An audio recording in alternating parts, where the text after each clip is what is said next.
ఇక్కడ చూడండి, బీన్స్ అయితే ఉన్నాయండి. కొన్ని కొన్ని కొన్ని ఎదుగుతూనే ఉన్నాయి, కోస్తానే ఉన్నాను, మళ్ళీ వస్తున్నాయి. కొన్ని కొన్ని అయితే తీగలు, కొన్ని తీగలు పెట్టానండి, బీర తీగలు. కొన్ని కొన్ని ఎదిగిపోయినాయి, కొంచెం పిందెలు పడుతున్నాయి, కానీ ఎందుకో 4 పిందెలు పడితే ఒకటి కూడా నిలవట్లేదండి. మరి ఎందుకో ఏంటో, ఎండలు అయితే బాగా ముదిరిపోయినాయి మాకైతే. Hi, hello, welcome to my channel Telugu home gardening.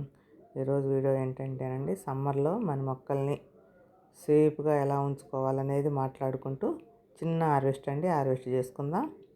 చూడండి, ఇక్కడైతే చెర్రీ టమాటాలు చూడండి, చెట్టు నిండా వచ్చేసినాయి, కానీ బరువు అయిపోయి ఒక పక్కకు పడిపోయింది. ఇటు దట్టు కొమ్మలు ఇచ్చిపోయినట్టుగా. ఇక పక్కన టబ్బు ఉంటే టబ్బుకి అట్లా ఆనబెట్టేసి అలగుంచేసాను. ఇక్కడ కొన్ని వంకాయలు ఉన్నాయి. అయితే మనం వర్షాకాలంలో అంటే మట్టి కొంచెమే ఉంచుకున్నా కూడా అండి మన మొక్కలు బాగానే ఉంటాయి. ఎందుకంటే వర్షాలకే మొక్కలకి బాగా బలం అసలు. అందులో వర్షాకాలంలో మట్టి తక్కువ ఉంటే ఏమైందంటే తొందరగా ఆరిపోద్ది. అప్పుడు మనం స్టార్టింగ్ పెడతాం కదా మొక్కలు, అప్పుడే కదా స్టార్ట్ చేసేది. ఆ చిన్న చిన్న మొక్కలు ఉంటాయి. ఆ చిన్న చిన్న మొక్కలకి మట్టి ఎక్కువ ఉంటే ఏమైందంటే ఎక్కువసేపు చెమ్ముండి చచ్చిపోతాయి. ఇప్పుడు మొక్కలు ఎదిగిపోతాయి. ఇక సమ్మర్ వచ్చేసింది కాబట్టి మట్టి మాత్రం ఫుల్గా నింపుకోవాలి. కుండీలు నింపుకుంటేనే ఎక్కువసేపు తేమ అనేది ఉంటుంది. ఎక్కువసేపు వాటర్ మనం ఎన్నిసార్లు 2-3 సార్లు చేయాల్సిన అవసరం ఉండదు. లేకపోతే మాత్రం మట్టి కొంచెమే ఉంటే 4-5 సార్లు కూడా చేయాల్సి వచ్చిందండి. ఇప్పుడు 2 టైమ్స్ చేస్తే కనుక సరిపోతుంది, ఉదయం సాయంత్రం. మనం ముందు అసలు మొక్కలు పెట్టేటప్పుడు, మనం గార్డెనింగ్ స్టార్ట్ చేసేటప్పుడే ముందు మొక్కలకి అసలు ఎప్పుడు ఏ టైంలో ఎలా మట్టి కలిపి పెట్టాలనేది కూడా మనం తెలుసుకోవాలండి. వర్షాకాలంలో ఒకలాగా పెట్టాలి, సమ్మర్ వచ్చేటప్పటికి ఒకలాగా ఉంచుకోవాలి మనం మట్టి. అప్పుడే మన మొక్కలు బాగుంటాయి. మనం వర్షాకాలంలో లాగా కొంచెమే మట్టి వేసి ఇప్పుడు దాకా అలాగే ఉంచేస్తే ఇప్పుడు మొక్కలు బతకవండి, ఎండకి తట్టుకోలేవు కొంచెమే మట్టి ఉంటే. అందుకని మట్టి అప్పుడు వర్షాకాలంలో తగ్గించుకుంటూ వచ్చి సమ్మర్ వచ్చేసరికి కుండీ నింపేసుకుంటే ఇప్పుడు మొక్కలు బాగుంటాయి. లేదంటే ఇక అయినా కూడా మనం కంపల్సరీ పైన అయితే గ్రీన్ మ్యాట్ వేసుకోవాలండి. గ్రీన్ మ్యాట్ అంటే అందరికీ పెద్ద పెద్ద రమ్ములు పెట్టుకుంటారు కదా, రమ్ములు పెట్టుకునే వాళ్ళకి అంత అవసరం ఉండకపోవచ్చు. ఇక మన చిన్న చిన్న కుండీలు టబ్బులు కాబట్టి మనమైతే మాత్రం కంపల్సరీ గ్రీన్ మ్యాట్ అయితే వేసుకోవాలి. పెద్ద పెద్ద కొంచెం పెద్ద చెట్లు ఉన్న దగ్గర ఈ చిన్న చిన్న కుండీలు తీసుకెళ్ళి పెట్టుకుంటే తొందరగా డ్రై అవ్వకుండా ఉంటాయి, కొంచెం నీడ కింద ఉంటాయి కదా.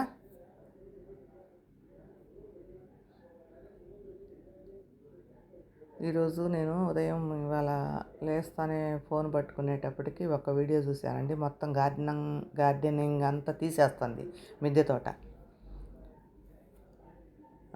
మోకాళ్ళ నొప్పులు వచ్చినాయి అంట మేడంకి. మొత్తం గార్డెనింగ్ అంతా తీసేస్తుంది. ఫస్ట్ స్టార్టింగ్ తను వీడియోలు కూడా నేను చాలాసార్లు చూశానండి. అప్పుడు స్టార్టింగ్ పెట్టినప్పుడైతే అసలు మిద్దె తోట ఉంటే చాలు మనకి అది ఇది అని చెప్పారు. అప్పుడు అట్లా, కానీ మధ్యలో ఒకసారేమో అసలు మిద్దె తోటలో ఎంత చేసినా కూడా కాయలు ఏంటంటే ఇవ్వండి, స్వీట్ లెమన్ అస్సలు పండట్లేదు. ఎన్ని రోజులున్నా జామకాయలు సైజు రావట్లేదు అని చెప్పేసి తీసుకెళ్ళి కుండీలు మొత్తం కొన్ని ఫ్రూట్స్ మొక్కలు మొత్తం తీసుకెళ్ళి కింద పెరటి తోటలోనని చెప్పేసి వేసేసారు. ఈరోజు ఏం చేశారు, మోకాళ్ళ నొప్పులు వస్తున్నాయంట అస్తమానం పైకి ఎక్కుతుంటే అని చెప్పేసి మొత్తం తోటంతా తీసేశారండి. చాలా బాధేసింది నాకు. ముందు మనం స్టార్ట్ చేసుకునేటప్పుడు అన్ని రకాలుగా ఆలోచించుకోవాలండి. మొక్కలు పెట్టేటప్పుడు ఫస్ట్ కొంచెం ఏజ్ తక్కువ ఉన్నప్పుడు ఏమవుతుందంటే మనకి కాళ్ళ నొప్పులు ఏళ్ళ నొప్పులు ఏమీ లేనప్పుడు బాగానే యాక్టివ్గా ఉంటాం కాబట్టి ఎన్ని మొక్కలని పెట్టేస్తాం. అదేమవుతుంది, కొన్ని రోజులు అయ్యేటప్పటికి ఇక మనకి ఓపిక తగ్గిద్ది. ఇన్ని మొక్కలు మనం మెయింటైన్ చేయాలనేటప్పటికి కష్టమైద్ది. మిద్దె తోట అంటే అంత తేలికేం కాదండి, చెప్పినంత తేలికగా. ఫస్ట్ అందరు తేలికగా చెప్పారు, ఏమి లేదు ఊరికే కాసేస్తే మనకు మిద్దె తోట ఉంటే చాలా అది ఇదని చెప్పారు. కానీ మిద్దె తోట ఉంటే ఊరికైతే ఏమి రావండి. దీనికి ఉన్న కష్టం అసలు దేనికి ఉండదు, రైతులకు కూడా ఉండదు ఇంత కష్టం. రైతులంటే మనుషులు పెట్టి చేయించుకుంటారు, అది దున్నించేస్తారు. మనం ఏంటి చేతులతోటే మొత్తం దున్నాలి. మనం ఎన్ని కుండీలు ఉన్నాయో అన్ని కుండీలు మొత్తం తిరగదోమాల ఆ చేలో దున్నినట్టుగా. అప్పుడే అవి చెట్లు కొంచెం బాగుంటాయి. వాటికి కూడా గాలి వెలుతురు అనేవి కూడా మొత్తం రావాలి కదండి. మొత్తం ఏళ్ళు మంచిగా స్ప్రెడ్ అయితేనే కదా కుండీలోకి మనకి మొక్క మంచిగా ఉండేది, ఇచ్చిన ఫుడ్ అది తీసుకోగలిగేది. నాకు ఈరోజు అనిపించింది, ఫస్ట్ టైం అట్లా చెప్తున్నారు, ఇప్పుడేమో తీసేస్తున్నాం, కిందకి పోతున్నాం, పైకి ఎక్కలేకపోతున్నాం అని. మోకాళ్ళ నొప్పులు కంపల్సరీ ఎక్కువసార్లు ఎక్కితే కంపల్సరీ వస్తూనే ఉంటాయండి. ఎవరైనా కొంచెం ముందే కేర్ తీసుకుంటే తర్వాత తీసేయాలంటే బాధ వచ్చేసింది కదా. తన పేరు కూడా ఏదో ఉందండి, ఇందిరా గార్డెనో ఏదో చూశాను. అప్పుడు ఒకసారి చూశాను, ఇంతకుముందు చూసి మధ్యలో చూడలేదు.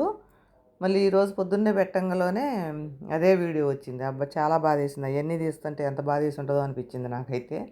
అందుకనే ఎవరైనా సరే గార్డెనింగ్ స్టార్ట్ చేయాలనుకున్నప్పుడు అన్ని రకాల ఆలోచించుకొని కంపల్సరీ ఒక మనిషి అయితే మనమే చేసుకోవాలండి. ఒకళ్ళ మీద డిపెండ్ అయ్యి ఒకళ్ళ మీద వదిలేస్తే మాత్రం అస్సలు బాగుండదు. మిద్దె తోట ఇష్టం వచ్చినట్టు వాటర్ చేస్తే మాత్రం మిద్దె తోట అయితే ఏం బాగుండవు. చెట్లు మన సొంతంగా మన చేతులతోటి మనం చూసుకునేటట్టు ఉంటేనే, కాకపోతే హెల్పింగ్ ఉండాలి కొంచెం, కానీ అచ్చం వాళ్ళ మీద వదిలేస్తే మాత్రం మంచిగా అనిపించవు చెట్లు. ఇదిగోండి, అవి కోసేసినాక మొత్తం అవి మళ్ళీ కట్ చేసుకుంటే అక్కడి నుంచి ఇగురులు వస్తాయండి. ఎప్పుడైనా సరే ఏ కాయ అయినా కట్ చేసినప్పుడు అంతవరకు తీసేసుకుంటే మళ్ళీ ఆకులు కూడా ఎక్కువ ఉంచుకోకూడదండి మన మిద్దె తోటలో. ఎప్పటికప్పుడు ఆకులు తీసేసుకుంటే ఎనర్జీ వేస్ట్ అవ్వకుండా ఉంటుంది, రోగం కూడా చాలా వరకు కంట్రోల్ చేసుకోవచ్చు.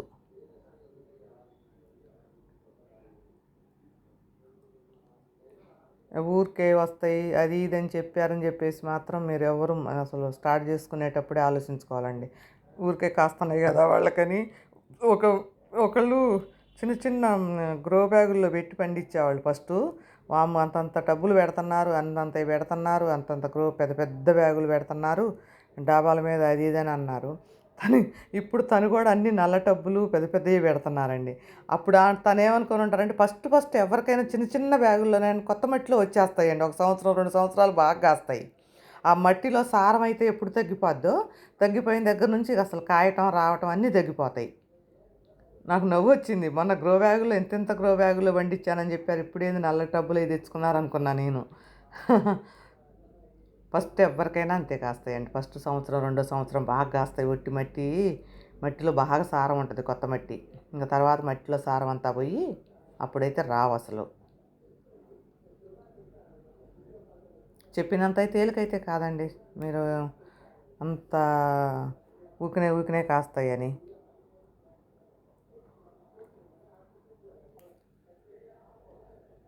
ఏదో కాసిన 1/4 కేజీ 1/2 కేజీ అవి పండించుకోవటానికి అయితే వేస్ట్ అండి. మనకి రోజు మంచిగా సరిపోని కాయలు వచ్చేటట్టు ఉంటేనే మనం మిద్దె తోట చేయాలి. కానీ లేకపోతే ఎప్పుడు ఒక రోజు తెచ్చుకొని 10 రోజులు కొనుక్కొచ్చుకోవటం వేస్ట్. ఇంత సేకరి చేయటం అసలు నన్ను అడిగితే. స్టార్ట్ చేసాము అంటే మనకి కరెక్ట్ సరిపోని వచ్చేటట్టు పండించుకోగలిగినప్పుడే మనము మిద్దె తోట అట్లా ఉంచేసుకోవాలి దాన్ని. అంతేగాని ఏదో ఒక రోజు 2 రోజులకైతే వేస్ట్. ఇక్కడ ఒక సొరకాయ ఉందండి, దీనికి క్లాత్ కట్టాను, అది తీసేసుకొని చూపిస్తాను. ఇదిగోండి, ఇది నల్ల టబ్బులోనే ఉంది, కానీ దాని అంతటకు అదే పడ్డది, మంచిగా వచ్చింది హెల్దీగా.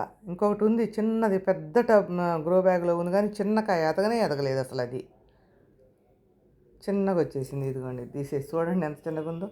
లేతగానే ఉంది కానీ ఎదగట్లా. ఇంకా ఈరోజు అయితే ఇన్ని కూరగాయలు అయితే వచ్చినాయండి. కొన్ని చిక్కుడుకాయలు అయితే ఎక్కువే వచ్చినాయి. చిక్కుడు తీగ వర్షం పడేసరికి మళ్ళీ ఇగుర్లు వచ్చినాయండి. పాత తీగకు కూడా బాగా వచ్చినాయి. అంతేనండి. Thank you for watching.